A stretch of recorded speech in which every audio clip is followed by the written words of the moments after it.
صلی علیہ الدعاء مخل عبادت، دعا عبادت کا نچوڑ ہے، نماز جنازہ خود دعا ہے لیکن اجتماعی دعا ہے۔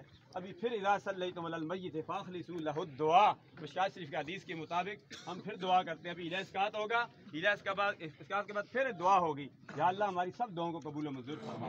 یا الہ الا انت، جو کلام مجید جامع حقانی ذیل نے پڑھا، حاضرین نے پڑھا، میری ماں بہن بچوں نے پڑھا، یا اللہ تیرے پیارے حبیب سرکار کی میلاد کا مہینہ ہے، سرکار کی خدمت میں پیش کرتے ہیں، قبول و منظور فرما۔ سرکار عبد قرار صلی اللہ علیہ وسلم کے توسل سے اس گھڑی تک جو حقدار امیدوار ہو چکے ہیں، حاضرین مجلس کے جو قربا رفقا بزرگ اباء اجداد دنیال ددیال سید مقتدی اساتذہ متعلقین، سرکار کی ساری امت جنہوں نے کلمہ پڑھا لا الہ الا اللہ محمد رسول اللہ، جو شعر خاموشی میں پہنچ چکے ہیں، یا اللہ سب کی ارواح کو درجہ بدرجہ ایصال ثواب کا قبول منظور فرما۔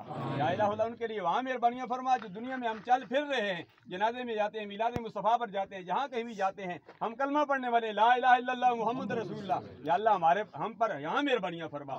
یا الہ العالمین میں دنیا میں زندہ رکھ، اسلام پر موت دے، تم سب کو ایمان پر موت دے، ہمارا قبلہ اول بیت المقدس کو آزاد فرما دے۔ یا الہ العالمین بھائی صاحبہ 10 سال تک بیمار رہی، بیماری نجات کا ذریعہ ہوا کرتی ہے، حدیث مصطفیٰ کی روشنی میں یا الہ العالمین مرحومہ کو جنت میں اعلیٰ مقام عطا فرما۔ یا الہ العالمین مرحومہ کے پسماندگان کو صبر جمیل عطا فرما۔ یا الہ العالمین سرکار کی ساری امت کے لیے آسانیاں مہربانیاں فرما۔ ونفوض امورنا الی اللہ ان اللہ بصیر بالعباد برحمتک یا